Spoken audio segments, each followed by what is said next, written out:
Okay, welcome to the deep dive. This is where we take source material, articles, notes, whatever you've got, and really boil it down to the key insights. We want to give you that shortcut to getting properly informed. Yep, cutting through the noise. Exactly. And today, we're diving into, well, it's a potentially complex one, renting out property as a foreigner in Thailand. Definitely a topic with a few layers, lots of rules and regs. And for this deep dive, we're focusing on one particular source article. That's right. Our guide today is an article called Renting Property as a Foreigner in Thailand.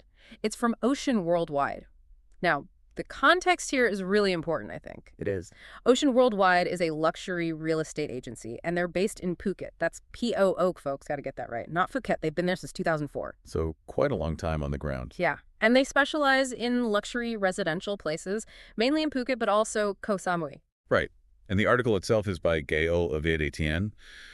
It's also worth mentioning Sandra O'Neill is the director there at Ocean Worldwide. The source mentions she's helped, well, loads of families and investors over many years. So that experience, especially in the luxury end in Phuket, gives them a pretty specific viewpoint, doesn't it, on the practical side of owning and renting for foreigners?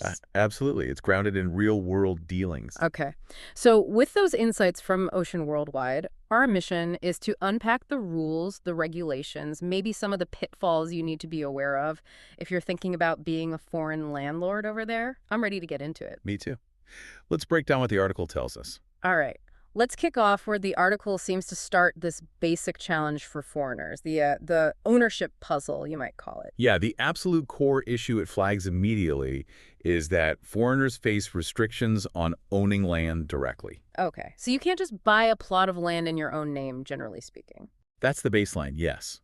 You might be able to own the building, like the actual house on the land, but the land itself, usually not directly if you're a foreigner. So the article talks about how foreigners actually manage this, right, to kind of control or use the land anyway.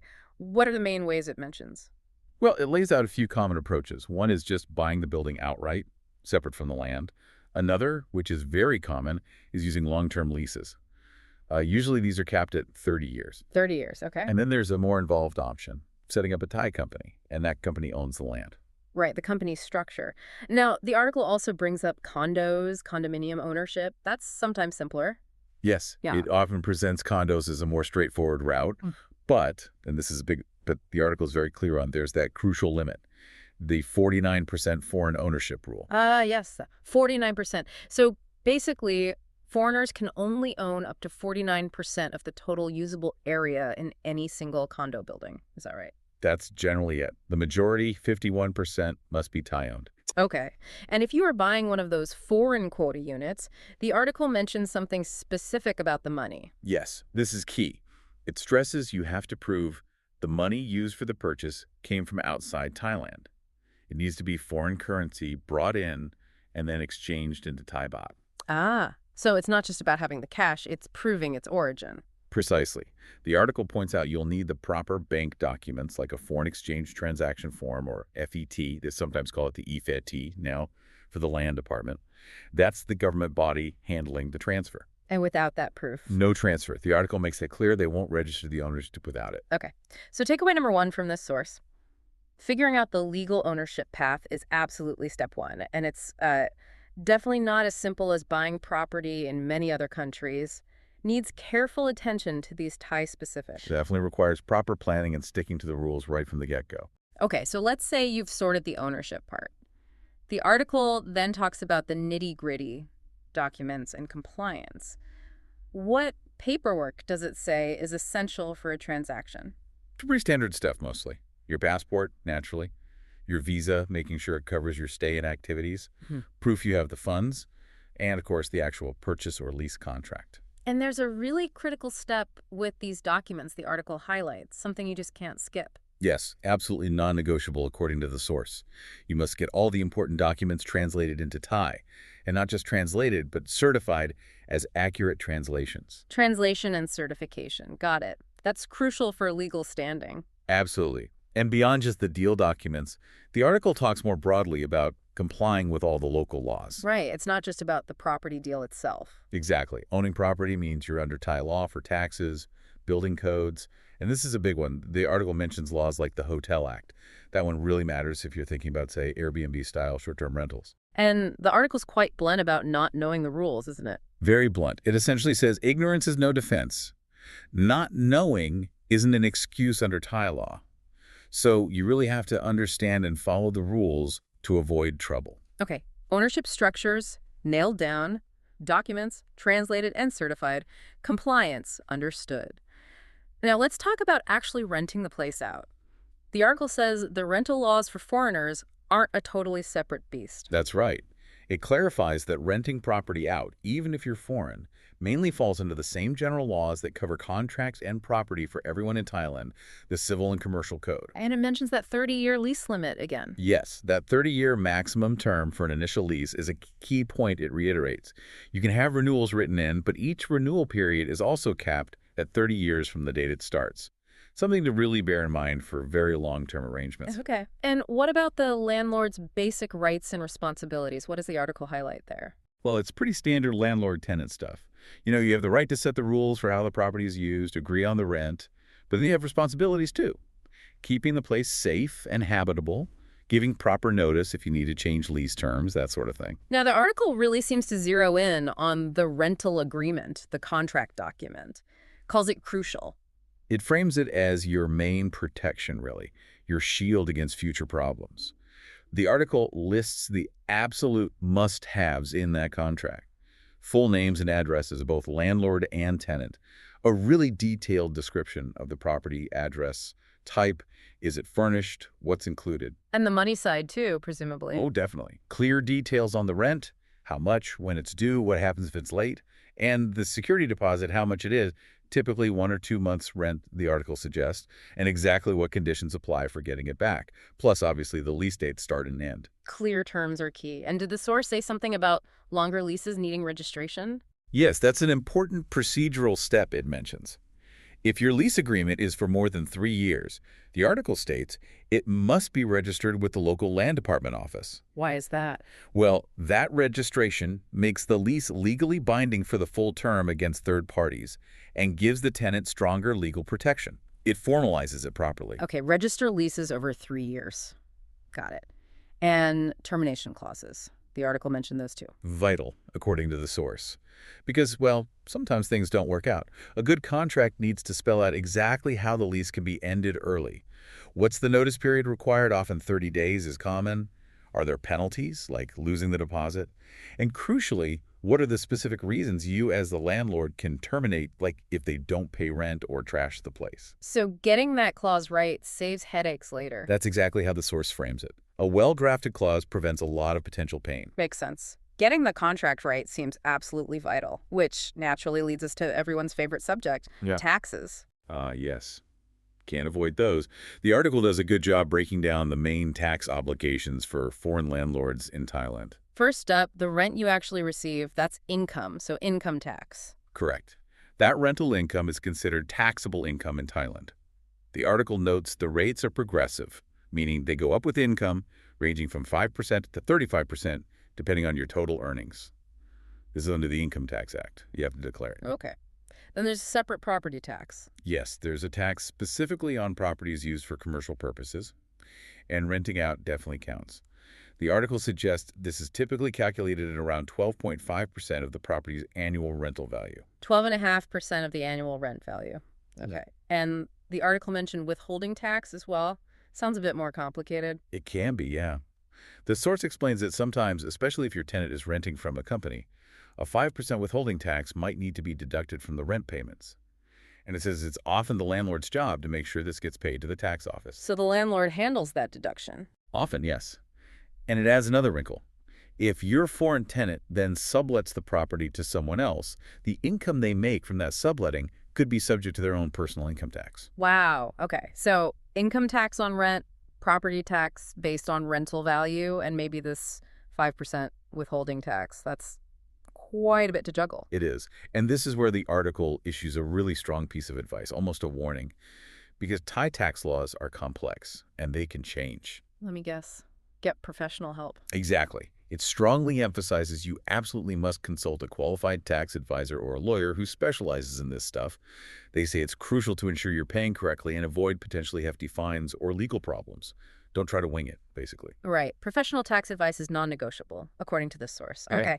Now, the article also looked at two specific rental situations that seem to have extra layers, subletting and short-term rentals. Let's take subletting first.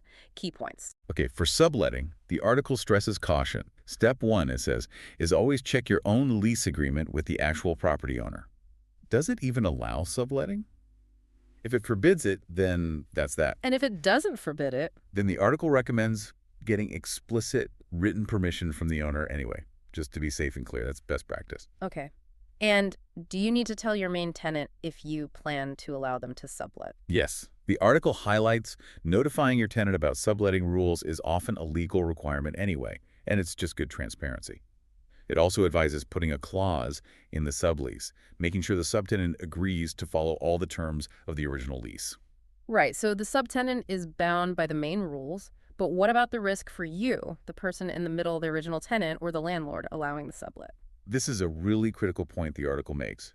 You, as the primary tenant or landlord who permitted the sublet, remain fully responsible legally for everything. Meaning if the subtenant damages the property, breaks the rules, stops paying rent, it's ultimately your problem to sort out with the owner.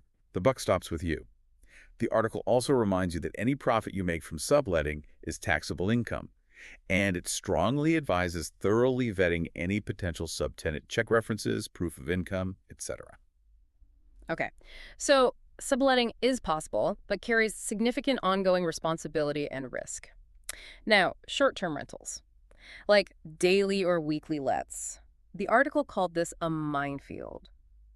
That sounds ominous. It does, yeah. And the main reason, according to the source, is the Hotel Act we mentioned earlier. Yeah. The article explains that if you rent out your property regularly on a very short-term basis, like daily or weekly, the authorities can classify that as running a hotel business. And running a hotel requires a specific license, right? Exactly. And the article warns these licenses can be difficult to obtain, and operating without one, if you're deemed to need it, can lead to really big fines and legal trouble. It stresses checking local rules and getting legal advice, as enforcement can differ. Okay, so that Hotel Act is a major hurdle for Airbnb-style rentals. What about taxes for short-term compared to long-term? The income is still taxed as personal income. But because you've got much higher turnover and likely different costs, cleaning, managing bookings, etc., the article emphasizes keeping meticulous records, both income and all those deductible expenses like maintenance, management fees, supplies. Good records help lower your taxable income. Makes sense. And the article also touches on the market factors for short-term rentals. Yes, it notes demand is really tied to things like tourism trends, the economy, what's happening locally. It contrasts needing long-term places for expats versus short-term for tourists or digital nomads. It also points out rising competition, especially in hotspots like Phuket, so you need to keep a close eye on your occupancy rates and yields. Again, it suggests talking to local property pros for market insights. Right, so short-term, potentially lucrative but serious legal hoops with the Hotel Act, plus market sensitivity. You know, listening to all this, the ownership complexity, the detailed documents, the taxes, the specific rental rules, it really underlines what their article says about needing legal help, doesn't it? Absolutely. The source basically frames being a foreign property owner in Thailand as operating in a complex legal maze. It stresses that getting proper legal guidance isn't just a nice to have, it's pretty much critical. And how exactly can a lawyer who knows Thai property law help, according to the article? Well, it lists a few key ways. They guide you through the whole buying, selling, or renting process. They can represent you if any disputes pop up. And maybe most importantly, they help you avoid making expensive mistakes by making sure you're ticking all the legal and regulatory boxes. The article calls them your safety net, essentially. A safety net. I like that. Does the source give any tips on how to actually find a good lawyer? It does offer some practical advice. Ask other expats or foreign owners for recommendations. Word of mouth is often good. Find someone who speaks English clearly and can explain things without drowning you in legal jargon. You could also check online directories, or maybe your embassy might have a list of suggested lawyers. But the key thing the article stresses is finding someone who specializes in Thai real estate law and has experience dealing with foreign clients. So not just any lawyer. Specialization matters. And the article suggests getting this relationship going before there's a fire to put out. Exactly. It advises connecting with a lawyer early in the process. It calls it an investment in peace of mind. Plus, they can help you understand the local ways of doing things, the customs and procedures, which can be really helpful. Okay, let's zoom out a bit. The investment picture. The article talks about opportunities but also challenges in the Thai rental market for foreigners. Yeah, it paints it as having interesting possibilities. Yeah. A big draw it mentions is the potential for pretty decent rental yields. It throws out a range of maybe 4% to 10% annually, though obviously that varies hugely. But getting those good returns isn't just about buying any old place, right? Definitely not. The article emphasizes you need to understand the local market dynamics. What's your strategy? Short-term holiday lets versus long-term expat tenants. Location is obviously huge. It again mentions Phuket for things like sea view land. Are there emerging areas, niche markets like retirees or families? And maybe even upgrading the property to boost its appeal. But it's not all sunshine and high yields. What risks and challenges does the article flag? It mentions several. Market volatility, things can change based on the economy or government policy shifts. High sensitivity to tourism, especially in places like Phuket or Pattaya, meaning your income can fluctuate. And then there's the practical challenge of managing a property from overseas. That often means you need local help, like a property manager, which of course costs money. And the article concludes this section with that familiar piece of advice. Yes, it circles back strongly to do your homework, research thoroughly, and, crucially, get advice from local property professionals, agents, lawyers, managers. Use their local knowledge for market insights, legal help, and management. The article warns that skipping this step is a common mistake that can really hurt your investment returns. This has been really insightful, digging into all the details. Let's try and quickly recap the absolute core takeaways from this Ocean Worldwide article. Okay, so number one, grasp the foreign ownership limits and the legal structures you can use, leases, companies, or the condo route with its 49% cap. That's foundational. Right. Then, number two, documentation is king. Everything accurate, translated into Thai, certified. And you must comply with all local laws, taxes, building codes, and definitely the Hotel Act for short-term stuff. Number three, the rental agreement. Get it detailed, cover all bases: rent, deposit, rules, termination. And remember to register leases longer than 3 years at the land department. 4, taxes. Income tax, property tax, maybe withholding tax. It's complex, so the source screams. Get expert tax advice. No guessing. 5, be aware of the specifics. Subletting means you're still responsible for the subtenant. Short-term rentals face that big Hotel Act licensing hurdle, the minefield. And finally, weaving through all of this, number 6, get qualified legal help.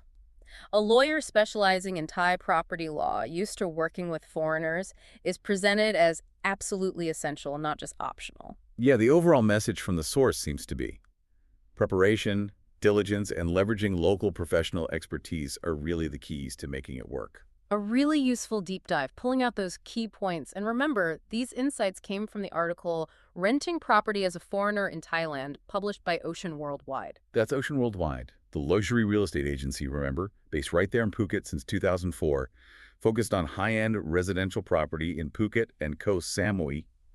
And the source mentioned Director Sandra O'Neill's extensive experience helping families and investors navigate this market. Definitely a valuable perspective grounded in that specific luxury market. Thanks for helping break it all down. My pleasure. It's a complex area. It really is. And as you, the listener, digest all these layers, the source brought up the different ownership models, the bank forms for condos, the translation rule, the Hotel Act implications, the various taxes, the fact you're still responsible if your subtenant messes up.